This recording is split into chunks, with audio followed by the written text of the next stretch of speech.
Perkenalkan, nama saya Muhammad Arifin Yusuf, NIM 1212930 dari Prodi Sains Atmosfer dan Keplanetan. Perkenalkan, nama saya Yeni Wijiwitantri dengan nomor NIM 1212931, asal Prodi Sains Atmosfer dan Keplanetan. Perkenalkan, nama saya Ahmad Habibisya dengan NIM 121290032 dari program studi Sains Atmosfer dan Keplanetan. Ya, saya di sini mewakili kelompok saya untuk menjelaskan program yang telah kami buat untuk memenuhi tugas besar PKS 2 pada semester 2 kali ini.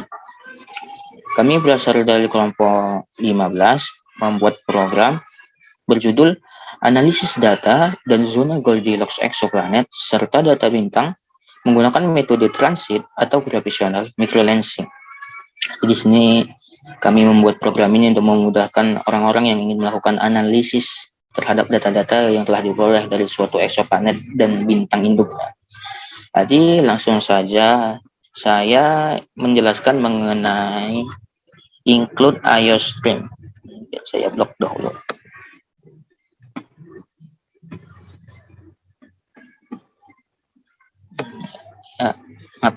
Ini include IOStream. Include IOStream sendiri merupakan header yang memiliki singkatan input output stream yang digunakan sebagai standar input output operasi yang digunakan oleh bahasa C++. Jika dinotasikan dalam C++, maka dia akan didahului oleh tag include, baru kemudian IOStream. Oke. Kemudian di bawahnya juga ada header yang kedua, itu ini include math.h. Ini merupakan header untuk beberapa fungsi dalam matematika seperti kuadrat, ada juga sin, kosinus, tangen, dan perpangkatan. Namun di sini kami hanya menggunakan perpangkatannya saja. Oke.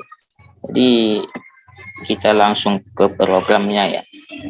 Jadi kami membuat program ini sebelum para analisis melakukan analisis, maka kami memberikan keterangan terlebih dahulu tentang program dan sedikit pengertian mengenai exoplanet. Oke, kita scroll sedikit gitu. Jadi di sini ada exoplanet adalah planet seperti yang bisa kita lihat ya. Exoplanet adalah berada di luar tata surya namun ia mengorbit bintang lain selayaknya planet di tata surya mengelilingi matahari sebagai bintang induk. Namun bagaimana agar perkataan atau pernyataan ini bisa ditampilkan nantinya di layar dalam analisis? Maka dari itu kita memerlukan fungsi cout dari header include IOStream dan kemudian diakhiri dengan endline untuk mengakhiri baris dan menyambung di baris kedua gitu.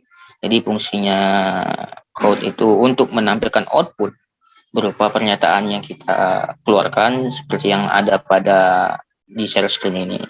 Dan kemudian diberikan endline untuk menurunkan pernyataan berikutnya di bawah dari baris pertama pernyataan pertama. Dan di setiap pernyataan di C++ harus disertai dengan tanda titik koma, karena itu menandakan akhir dari sebuah program pada suatu baris agar bisa berlanjut ke baris berikutnya. Oke, mungkin itu banyak sama ya code dan endline di sini. Nah, kemudian saya menggunakan tipe data karena ini mengenai bintang, jadi mungkin data yang diambil tidak bulat. Jadi saya di sini untuk nantinya menggunakan tipe data float, di mana float sendiri merupakan tipe data untuk bilangan desimal ataupun pecahan. Jadi mungkin ada rata-rata dari keterangan bintang ataupun exoplanet yang dalam bentuk koma, kita harus menggunakan float. Dan kemudian saya menggunakan tipe data string ya. Tipe data string sendiri untuk mengambil karakter berupa huruf. Kalau float itu dia bentuknya angka, kalau string ini dia karakter abjad. huruf-huruf gitu ya. Oke. Jadi di sini ada rata-rata, ada variabel, mungkin kita bisa bilang variabel ya. Rata-rata, ini ada magnitudo. Oh iya, ini magnitudo 6. 6-nya ini kan ada tanda kurung ya, bukan kurung kurawal tapi kurungnya kurung persegi seperti itu. Itu menandakan ini adalah array. Array itu seperti pengumpulan data dari data yang sudah kita masukkan gitu. Jadi array itu struktur data yang digunakan untuk menyimpan sekumpulan data. Setiap data dalam array memiliki indeks sehingga akan memprosesnya dan dinotasikan dengan tanda kurung yang seperti persegi ini ya. Jadi nanti setelah kita memasukkan data akan dikumpulkan kembali di akhir, ada di bawahnya nanti. Oke, yang lainnya ini magnitudo underscore tetap. Ya, untuk perhatian, kalau kita ingin membuat dua kata atau lebih sebagai variabel dalam tipe data, maka kita tidak bisa menggunakan tanda spasi, dan tanda spasi itu maksud saya diganti dengan tanda underscore, karena mungkin nanti kalau digunakan spasi itu oleh program dianggap variabel tipe data yang lainnya. Jadi bisa kita lihat ya, ini code, ada lagi fungsi code ini memang banyak di program kami ditampilkan. Code catatan nama proses pengamatan berlangsung 6 hari. Disertai endline lagi. Nah, kemudian di bawahnya ini code ini tidak hanya mengeluarkan pernyataan berupa kalimat-kalimat yang kita inputkan. Dia juga bisa langsung dihubungkan dengan endline.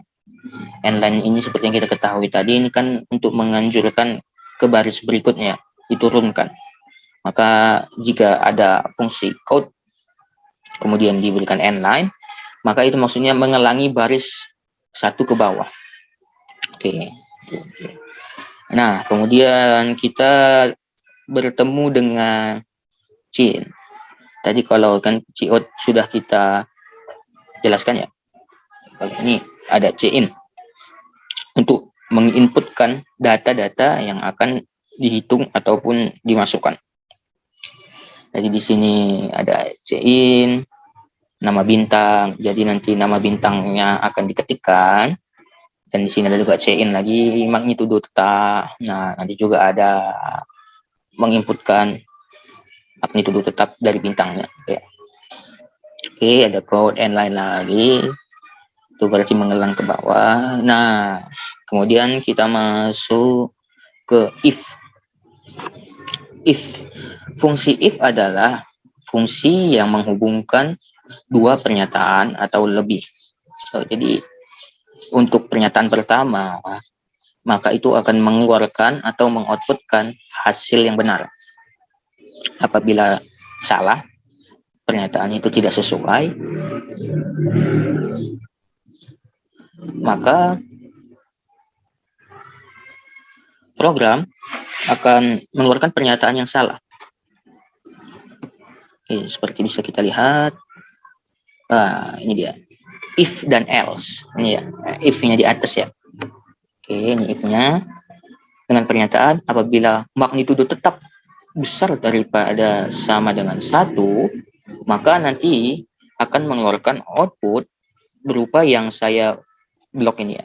Nah, nanti mereka semua akan dikeluarkan apabila pernyataannya benar. Apabila salah, yaitu jatuhnya nanti else. Nah, ini yang else, saya blok bentar. Oke. Apabila else salah, tidak sesuai dengan pernyataan yang ditentukan di if, maka output yang dikeluarkan adalah seperti ini. Ya, yang saya blok ini. Oke. Seperti itu. Jadi if else ini adalah memberikan kondisi di mana suatu pernyataan akan dibenarkan atau disalahkan berdasarkan kita memberikan kondisi tertentu di dalam kurungnya. Ya, jadi harus begini ya teman-teman ya. Sebentar. Ini. Kita harus membuat variabel data terlebih dahulu. Baru kemudian diberikan fungsinya itu besar sama dengan, kecil sama dengan, terserah kita ya. Habis itu kita masukkan angka untuk sebagai pernyataan membenarkan atau mensalahkan. Oke, jadi nanti berbeda-beda. Oke. Nah, kemudian di sini kita bisa melihat ada bacaan for. For ini adalah salah satu fungsi perulangan. Karena fungsi perulangan sendiri ini akan memberikan perulangan berdasarkan data yang sudah diketahui berapa banyak. Jadi di sini bisa kita lihat int i sama dengan 1. Berarti nantinya perulangan akan dimulai dengan i sama dengan 1 sampai dengan i sama dengan 6. Kenapa 6? Karena di sini pernyataannya i kecil sama dengan 6. Berarti 6 termasuk dari i tersebut. Kecuali di sini tidak ada sama dengan, maka nantinya itu hanya sampai 5 saja. Gitu. Jadi apa yang diulangi oleh fungsi for ini? Nah, yang diulangi oleh fungsi for ini adalah ini. Ya, yang saya blok ini. Nah, ini adalah nantinya yang akan diulang oleh fungsi for. Nanti maka masukkan nilai magnitudo bintang hari ke-1 itu ciot-nya ya, dan cin-nya magnitudo rai i maksud saya. Nah, itu nanti bakal diulang sebanyak i kali. Berapa i-nya? 6. Jadi nanti akan diulangi sebanyak 6 kali gitu. Kemudian di sini ada rata-rata ya teman-teman. For ini juga bisa untuk mencari nilai rata-rata. Gitu. Jadi ini kita membuat variabel data seperti yang di atas tadi yang float ya, rata-rata. Di sini kita buat rata-rata sama dengan 0 karena kita mulai sesuatu pasti dengan 0 ya. Jadi nantinya di sini di fungsi bawah saya ke bawah langsung aja. Nah, rata-rata sama dengan rata-rata lagi ditambah magnitudo dibagi 6. Nah, nantinya rata-rata ini kan 0 ditambah magnitudo. I-nya ini kan menyesuaikannya. 1, 2, 3. Nah, katakanlah magnitudonya yang pertama. Berarti 0 ditambah 1 dibagi 6.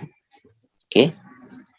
Nah, kemudian nanti hasilnya itu akan dimasukkan ke baris kedua di permintaan kedua. Masukkan hasilnya di sini. Rata-rata dari magnitudo 1 ditambah magnitudo 2 dibagi 6. Hasil dari rata-rata magnitudo 2 kemudian dimasukkan lagi ke rata-rata yang di sini. Rata-rata magnitudo 2 ditambah magnitudo 3 dibagi 6. Dan begitu seterusnya sampai di magnitudo yang ke-6. Jadi begitulah cara kerja mencari rata-rata pada fungsi for pengulangan. Kalau untuk biasanya kita hanya memasukkan berapa banyak yang ingin kita bagi ya. Misalkan ada 6 data maka akan dibagi 6 secara langsung. Namun kali ini kan kita memasukkannya secara berurutan, bukan data yang diminta gitu ya. Oke, langsung ke bawahnya kita ketemu dengan code lagi. Nah, ini tadi ya. Oke, selesai. Kita ke bawah. Kemudian ada if lagi. Jadi kami di sini banyak menggunakan kondisi if dan else ya. Karena salah satu kriteria dari tugas ini adalah percabangan. Dan kami mencoba menguji logika kami dalam percabangan. Seperti ini tadi, apabila magnitudo tetap lebih besar daripada rata-rata, maka akan mengeluarkan output berupa yang saya blok ini. Namun apabila pernyataan ataupun kondisinya tidak sesuai dengan yang ada di atas, maka output yang dihasilkan adalah yang ini, yang saya blok. Oke, ya. Sudah ya, ini cukup simpel ya, cuman magnitudo tetap kecil dari rata-rata, cuman satu kondisi. Oke, kita ke bawahnya. Nah, ini di sini kita ada ketemu dengan float lagi ya. Float tadi seperti yang saya bilang Float itu menggambarkan angka dalam bentuk desimal dan juga pecahan.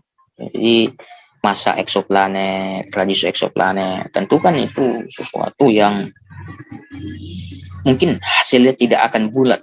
Oke. Ya, bisa kita katakan begitulah. Harus menggunakan float karena dia pasti bentuknya nanti desimal. Ini float. Nah, di sini ada INT. Apa sih INT ini? INT ini merupakan tipe data integer atau dia untuk angka tapi yang bilangan bulat. Apabila float tadi dia bentuknya seperti 2,5, 2,6 dan lainnya, INT ini hanya bisa 2 saja, tidak bisa koma. Apabila nanti tipe datanya INT tapi kita masukkan bentuk desimal, maka dia akan error, tidak jalan. Oke. Kita langsung ke bawahnya. Ini ada konstanta. Nih ya, ada cons. Jadi konstanta ini ya seperti kita ketahui ya, konstanta itu kan fungsinya sebagai tetapan dalam perhitungan. Jadi di sini saya menggunakan konstanta float massa bumi. Jadi saya tidak perlu nanti memasukkan lagi berapa massa bumi secara berulang-ulang karena itu pasti agak ribet ya. Jadi kita menggunakan konstanta float nanti akan langsung terinputkan dalam perhitungan. Begitu juga dengan yang di bawahnya. Di sini ada konstanta float radius underscore bumi. Ya. Seperti yang ketahui underscore tadi menggantikan tanda spasi. Jadi 6.371 maksud saya ini dalam kilometer ya. Nah, di sini juga saya ada menyertakan ini ya. Yang seperti yang saya blok ini. Nah, apabila dalam layar C++ diberikan 2 tanda miring ke kanan, maka itu akan menjadi kolom komentar. Tidak akan masuk ke program, cuman akan menjelaskan saja pada program itu apa sebenarnya. Seperti ini. Konstanta float massa bumi 5,972 satuan dalam kilogram. Nah, kemudian ada juga konstanta plot radius bumi. Nah, kemudian ada komen di bawahnya satuan dalam kilometer. Mereka tidak akan masuk ke dalam program, namun ia memberikan seperti informasi. Oke, saya di sini ingin menjelaskan tentang PAU. Oke, PAU ini kalau dalam C++ menjelaskan mengenai perpangkatan. Seperti yang saya bilang awal tadi, ada fungsi include math.h. Di situ fungsi-fungsi untuk matematika. Kalau sin, kosinus, tangen kan untuk sudut. Kalau PAU itu untuk perpangkatan. Dan juga ada lagi square root atau kalau disingkat SQRT. Itu kan merupakan akar pangkat ya. Cuman itu tidak kita gunakan. Di sini yang kita gunakan adalah PAU. Di dalam PAU ini ada 2 bilangan. Bilangan pertama menyatakan bilangan yang akan dipangkatkan. Dan bilangan kedua adalah bilangan yang dipangkatnya. Jadi apabila ada seperti ini, maka bentuknya adalah 10 pangkat 24. Karena 10 sebagai bilangan yang nantinya akan dipangkatkan dan 24 adalah pangkatnya. Jadi kalau kita baca ya, konstanta plot massa bumi ini 5,972 dikali 10 pangkat 24. Beginilah notasi perpangkatan dalam C++ gitu ya. Nah, di bawah juga ada nih ya yang di konstanta gravitasi PAU 10, min 11. Apa maksud darinya? 10 adalah angka yang akan dipangkatkan dan min 11 adalah pangkatnya. Jadi kita baca konstanta plot konstanta gravitasi sama dengan 6,67 dikali 10 pangkat min 11. Oke. Mungkin seperti itulah perpangkatan di dalam C++ ya. Ke bawah. Jadi di sini tuh kita akan masukkan ya, menginputkan data-data yang akan diminta. Seperti yang di atas juga tadi kan ada memasukkan magnitudo tetap, nama bintang dan lain-lainnya. Nah, di sini kita juga akan menginputkan data berupa aproksi masa, aproksimasi masa. Aproksimasi itu kan seperti perkiraan ya, artinya perkiraan. Jadi masukkan perkiraan berapa, saya buat dulu ya. Masukkan perkiraan berapa kali lipat masa bumi dari eksoplanet. Maksudnya begini, jika ada suatu eksoplanet, kira-kira berapa masanya, berapa kali lipat masa bumi sih? Nah itu nanti misalkan 2 kali lipat, maka yang diinputkan adalah 2. Oke, gitu. Kemudian kita akan memasukkan jarak planet ke bintang induknya. Ini saya blok. Nah, masukkan perkiraan data jarak eksoplanet ke bintang induknya. Ya, ini yang saya kurangi maksudnya dalam AU. AU itu kalau dalam istilah astronomi unit. 1 AU itu setara dengan 150 juta kilometer. Jadi para ilmuwan membuat sesuatu yang lebih mudah untuk diingat gitu ya. Jadi masukkan jaraknya dalam AU.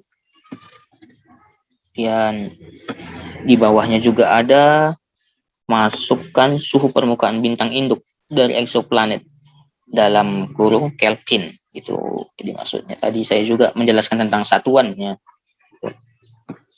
Oke, kita ke bawah. Nah, di sini kita bertemu dengan masa eksoplanet.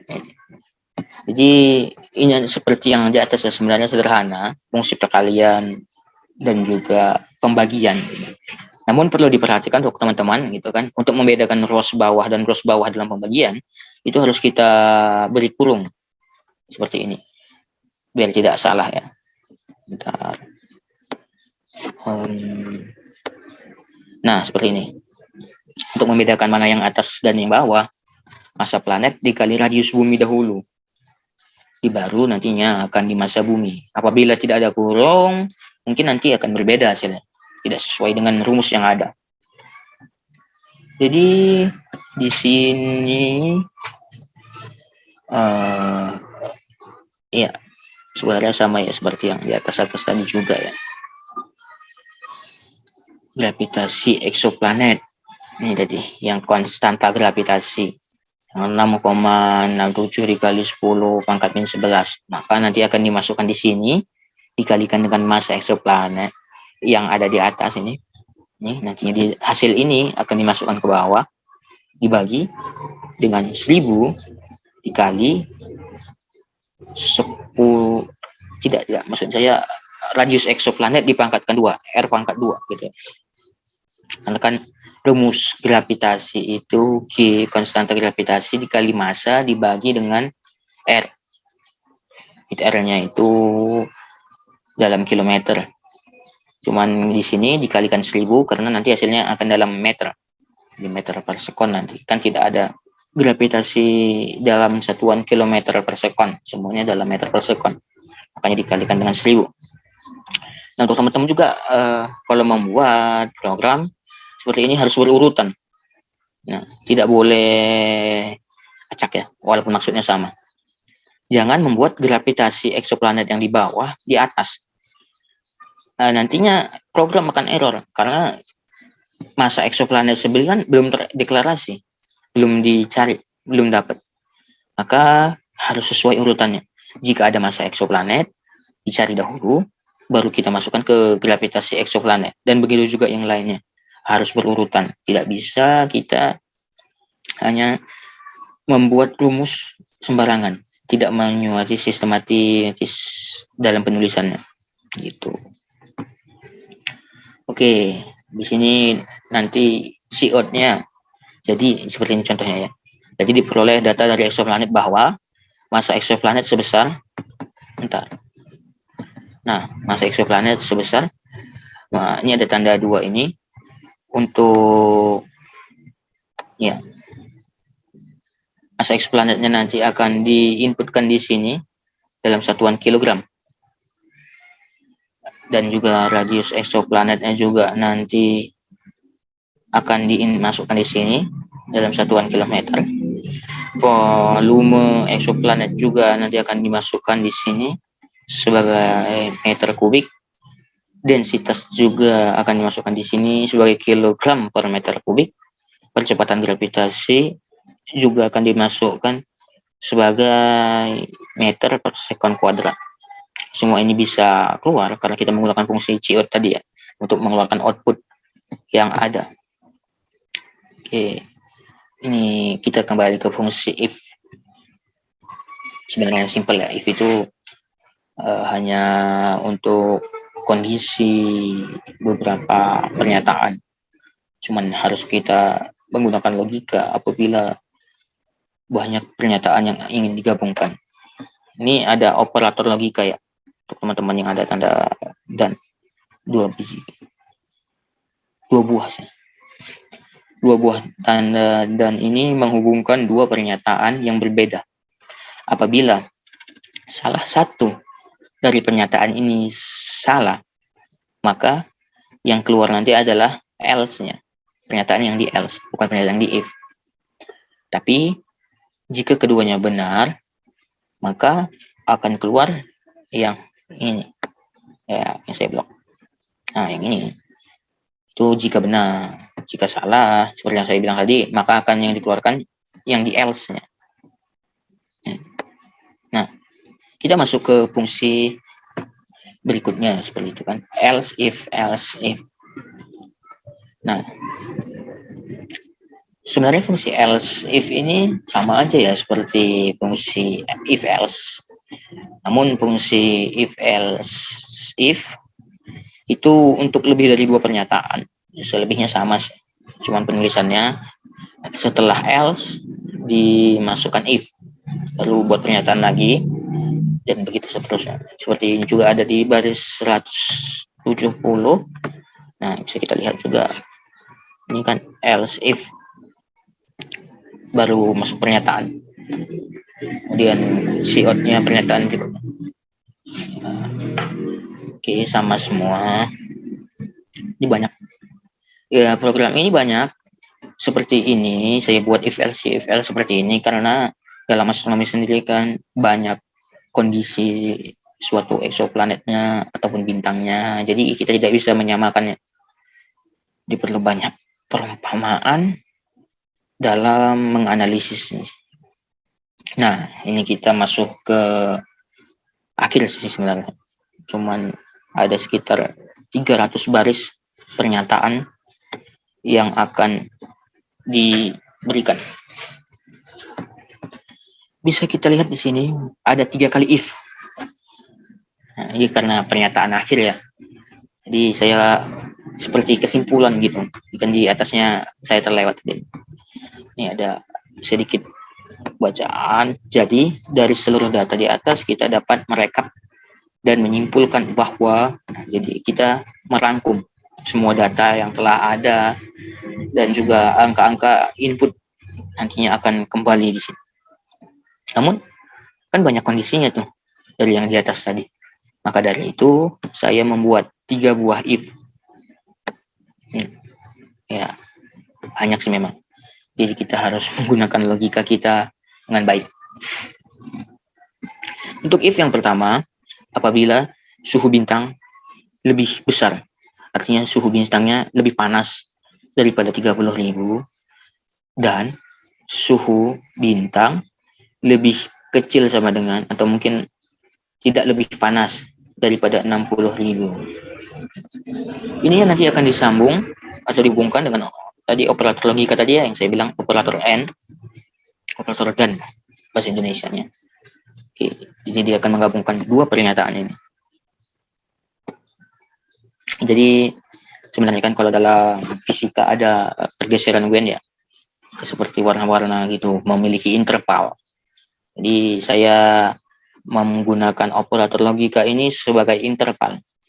Apakah bilangan yang dimasukkan ada di antara kedua bilangan ini atau tidak ada?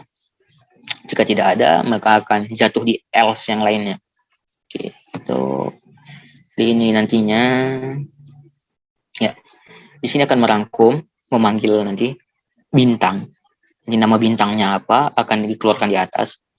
Memiliki eksoplanet yang ditemukan dengan metode apa? berdasarkan magnitudo yang didapat tadi di awal ya. Apabila rata-ratanya lebih kecil, maksud saya magnitudo tetapnya lebih kecil daripada rata-rata, maka metodenya gravitational microlensing.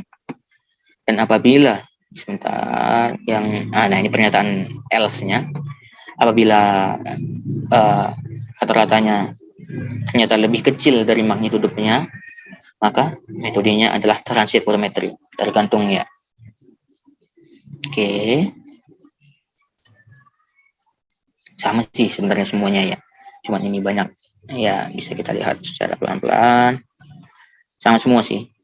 Cuman kan seperti yang saya bilang tadi, banyak kondisi dalam astronomi untuk suatu planet. Jadi kita tidak bisa mengabaikannya. Dan di sini juga sebenarnya tidak semua. Ada sekitar 75% kondisi dalam astronomi yang saya masukkan di sini. Jadi mungkin cukup akurat nantinya program ini untuk digunakan. Oke, ketika sudah habis semuanya, maka nantinya akan ada output di akhir berupa terima kasih sudah melakukan analisis di sini, silakan datang lagi ya untuk analisis berikutnya. Ya, itu akhir dari program ini. Mungkin kita bisa langsung pindah ya, langsung mencobanya. Oke, sebentar. Oke, lihat ya. Ini kita dari awal. Analisis data dan zona Goldilocks exoplanet serta data bintang menggunakan metode transit atau gravitational microlensing. Seperti yang kita tadi ya, ada fungsi Cout untuk mengeluarkan pernyataan yang kita buat. Nah, di sini memberikan penjelasan. Exoplanet adalah planet yang berada di luar tata surya, namun ia mengorbit bintang lain selayaknya planet di tata surya mengelilingi matahari sebagai bintang induk. Dalam analisis kali ini, ya, nah, di sini juga menjelaskan tujuan program ya. Kami membuat tujuan program. Saya sedikit bacakan. Dalam analisis kali ini akan menggunakan konsep mendeteksi exoplanet menggunakan metode transit photometry dan gravitational microlensing dengan mengamati perubahan kecerahan pada suatu bintang. Apabila terjadi perubahan kecerahan pada bintang, mungkin akan ada potensi bahwa ada exoplanet di sana. Jadi apabila ada bintang dilalui sebuah exoplanet dan bintangnya meredup, nah itu merupakan konsekuensi dari exoplanet itu lewat. Ataupun ketika suatu bintang di belakangnya dilalui oleh suatu exoplanet, maka itu akan membuat bintang itu menjadi lebih terang. Oke. Jadi di sini source yang bisa kita baca bersama. Dalam mengamati perubahan kecerahan bintang diperlukan waktu yang tidak singkat, sehingga diperlukan kesabaran dan ketelitian yang tinggi. Seperti para astronom juga mengamati perubahan kecerahan bintang itu sebenarnya lama. Cuman kami di sini membuat program selama 6 hari saja, 6 hari pengamatan. Mungkin untuk bintang dengan exoplanet yang berjarak dekat, sehingga orbit periodenya tidak lebih mungkin dari 4 atau 5 hari. Sehingga beberapa hari ke depannya hal itu akan terjadi lagi. Oke, masukkan nama bintang yang akan diamati. Itulah permintaan dari program. Jadi saya memberikan contoh ya. Untuk bintang Kepler 1656. Kepler 1656. Kemudian kita klik enter. Masukkan magnitudo tetap dari bintang yang diamati.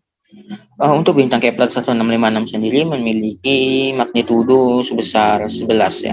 Ini saya memang real berdasarkan database. Kita enter. Nah, di bawah meminta masukkan nilai magnitudo bintang hari ke-1. Maksudnya pengamatan di hari ke-1. Ini karena kita hanya menguji program, jadi kita mungkin akan membuat perumpamaan saja, tidak seperti sebenarnya ya. Karena juga kita memang sudah, ini exoplanet yang memang sudah diketahui. Jadi ibaratkan saja ini di hari pertama magnitudonya tetap 11. Di hari kedua juga tetap 11. Hari ketiga ada perubahan. Bintang meredup. Jadi magnitudonya berkurang sehingga jadi 10. Oke. Hari keempat ternyata bintang normal kembali dengan magnitudonya 11. Dan di hari kelima juga normal dengan 11. Namun di hari ke-6 turun kembali jadi 10. Ini berarti eksoplanetnya memiliki periode orbit 3 hari untuk mengelilingi bintang induknya. Oke. Jadi kita enter. Nah, inilah fungsi dari array tadi ya. Berikut rekap ulang data magnitudo. Nah, jadi data-data ya magnitudo yang sudah kita masukkan tadi akan diulang kembali di sini. Yang hari pertama 11, hari kedua, hari ketiga 4, 5, dan 6. Dan kemudian setelah rekap diberikan, maka rata-rata nilai magnitudo bintang dari bintang apa tadi yang kita cari akan dikeluarkan. Kepler 1656 adalah sebesar 10,667. Ya, ini 11 ditambah 11 ditambah 10 ditambah 11 ditambah 11 lagi ditambah 10. Maka dibagi 6 hasilnya akan 10,667. Nah, berarti dari magnitudenya yang 11 menjadi 10,6, maka ada penurunan. Lantas, metode apa yang digunakan teleskop ternyata? Yaitu adalah metode transit. Teleskop digunakan di sini diberikan keterangan ya, maaf saya tadi. Teleskop digunakan untuk mengamati perubahan magnitudo pada bintang. Karena terjadi penurunan selama 6 hari, maka mungkin telah terjadi proses transit eksoplanet pada bintang yang diamati. Proses ini terjadi ketika sebuah planet lewat di depan bintang sehingga menyebabkan magnitudo bintang meredup beberapa saat dan kemudian magnitudonya kembali stabil seperti biasa. Seperti kita tahu tadi kan magnitudo tetapnya itu 11. Hari pertama, kedua normal, namun di hari ketiga ada penurunan menjadi 10. Keempat, kelima normal 11 dan keenam kembali menjadi 10 ya. Jadi ada penurunan. Dan ini sudah pas ya. Ada penurunan sehingga metodenya adalah metode transit. Jadi kemudian di sini ada pernyataan. Untuk selanjutnya yaitu mengetahui karakteristik dari eksoplanet yang telah ditemukan. Harap untuk Anda menginputkan data aproksimasi berat eksoplanet dalam bentuk berapa kali lipat dari berat bumi. Ini yang saya maksud tadi, kira-kira berapa kali lipat bumi sih berat eksoplanet itu. Nah itu misalkan 3 atau 2, itu nanti yang masukkan. Dan menginputkan perkiraan suhu dari bintang induknya di jaraknya itu. Nah, berapa jauhnya dan berapa suhu bintangnya untuk mengetahui zona layak huni dari eksoplanet itu. Apakah dia masuk atau tidak? Oke, silakan input data. Jadi kita berumpama masukkan massa berapa kali lipat bumi massa dari eksoplanet. Kalau berdasarkan database, maka planet yang ada itu 0,15 dari massa bumi. Jadi lebih ringan ya. Kemudian kita enter. Masukkan perkiraan data jarak eksoplanet ke bintang induknya. Kalau berdasarkan database juga yang saya kutip dari eksoplanet itu 3 AU. Enter. Masukkan suhu permukaan bintang induk dari eksoplanet. Berdasarkan database juga 5.731. Dan kita enter, maka langsung akan keluar semuanya ya. Cuman saya akan menjelaskan satu persatu dahulu setelah tadi. Oke. Nih. Jadi diperoleh data dari eksoplanet bahwa massa planet sebesar 8,958 E ditambah 0,23. Maksudnya E ini menyatakan pangkat 10 pangkat. Jadi kan tidak mungkin dituliskan 10 pangkat 23 untuk di program C++. Jadi program ini mengumpamakan dalam bentuk seperti ini. 8,958 dikali 10 pangkat 23. Namun di sini diumpamakan dengan huruf E. Kali ini sebenarnya 10 pangkat. Untuk radius eksoplanet sepanjang 955,65 km. Ini pun juga berdasarkan rumus yang kita terapkan tadi ya. Dan rumus itu memang juga benar-benar rumus yang digunakan oleh ilmuwan dan saya tidak sembarangan dalam membuat program ini. Kemudian volume eksoplanet sebanyak 3,65397 ditambah 009. Maksudnya ini kan dikali 10 pangkat 9. Bukan apa ya, seperti yang di awal juga tadi sudah. Kemudian densitas eksoplanet yaitu 2,4518 tambah 014. Maksudnya pangkat. Jadi 10 pangkat 14 gitu. Percepatan gravitasi di sana 65424,3 meter per sekon kuadrat. Jadi tadi kan kita memasukkan banyak kondisi ya. Jadi dia juga mengeluarkan output zona Goldilocks. Ini memberikan pernyataan dahulu. Zona Goldilocks adalah zona layak huni suatu planet yang dilihat dari potensi planet apakah akan bisa mendukung kehidupan dengan keberadaan air cair atau lapisan atmosfer planet itu sesuai untuk organisme. Jadi untuk teman-teman dalam ilmu astronomi, zona Goldilocks itu memaksudkan zona untuk layak huninya suatu planet seperti di bumi. Atmosfernya mendukung, banyak nitrogen dan oksigennya di atas, dan juga ada air cairnya untuk mendukung kehidupan. Itu yang dimasukkan zona Goldilocks. Oke, jadi diberikan lagi pernyataan bahwa bintang merupakan bintang di kelas G. Jika teman-teman belajar lebih lanjut mengenai astronomi, maka bintang itu ada secara umum dibagi dalam 5 kelas. Kelas O, B, M, A, dan G. Itu saya mungkin tidak sesuai urutan suhunya, tapi seperti itulah, ada 5 itu ya.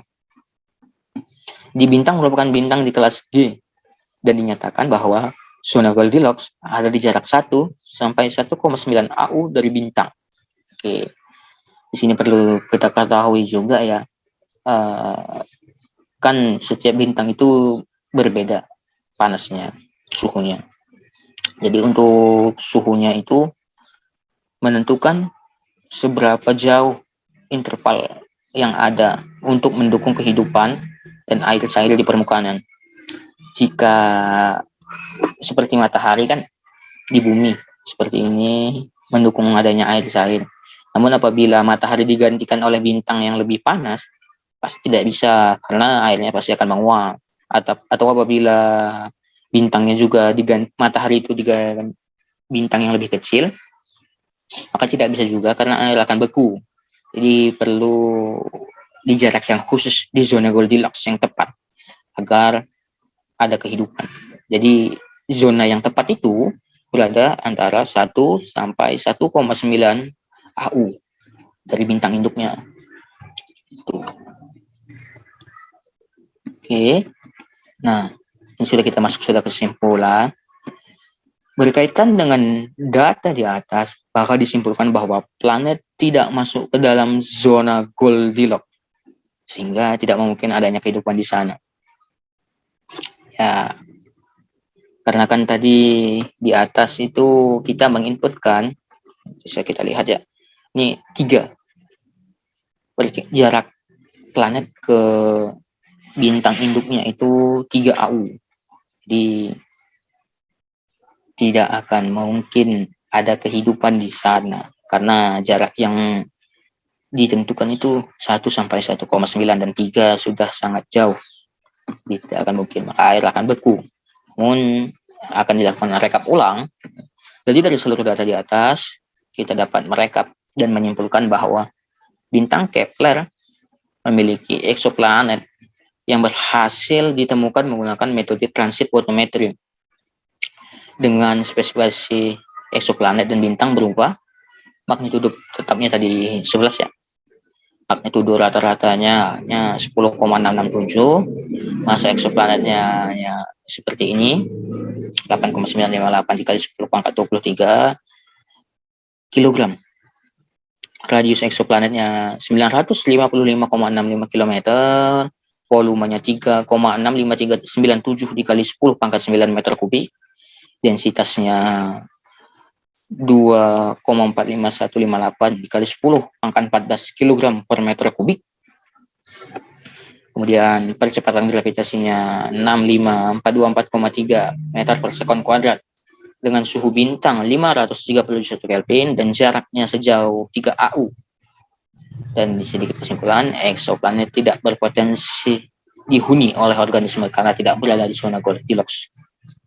Ya, mungkin seperti itu program untuk yang ini. Mari kita coba untuk yang kita akan coba untuk bintang yang lain aja kali. Jadi kita akan mencoba sebuah bintang. Kita berandai-andai aja. Mungkin nama bintangnya bintang XX dengan magnitudonya 3. Nah, ini minta magnitudonya ya. Jadi hari pertama sudah mengalami peningkatan menjadi 4. Di hari kedua turun 3. Hari kedua turun 3. Kemudian hari keempat naik lagi jadi 4. Hari kelima 3. Hari keenam 3. Maka metode yang digunakan adalah gravitational microlensing. Seperti kita lihat sebentar. Rata-rata nilai magnitudo bintang XX adalah 3,3. Untuk perhatian, ini hanya kita berandai ya, ini bintang yang tidak ada sebenarnya. Kita hanya berandai-andai untuk kondisinya. Berapa kali lipat dari massa bumi? Ketiga. Perkiraan jaraknya kita masukkan 8 dan suhu bintangnya panas, jadi jaraknya jauh. Suhunya 40.000 Kelvin. Dan maka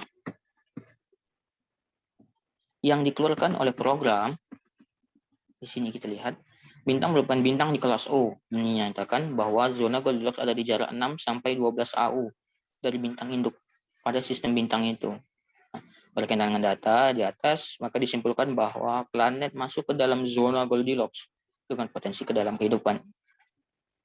Jadi kan kalau yang per awal tadi itu planetnya tidak berpotensi dihuni. Namun kali ini berpotensi karena dia masuk ke dalam interval dari zona Goldilocks yang sudah ditentukan. 8 kan ada di antara 6 sampai 12, jadi sehingga dia masuk ke dalam zona Goldilocks. Mungkin ya, sekian yang bisa saya jelaskan dari program ini. Mungkin cukup, kondisinya terlalu banyak, jadi akan memakan waktu. Jadi saya hanya mengambil apabila magnitudonya mengalami kenaikan ataupun penurunan saja. Mungkin sekian, saya ucapkan terima kasih. Wassalamualaikum warahmatullahi wabarakatuh.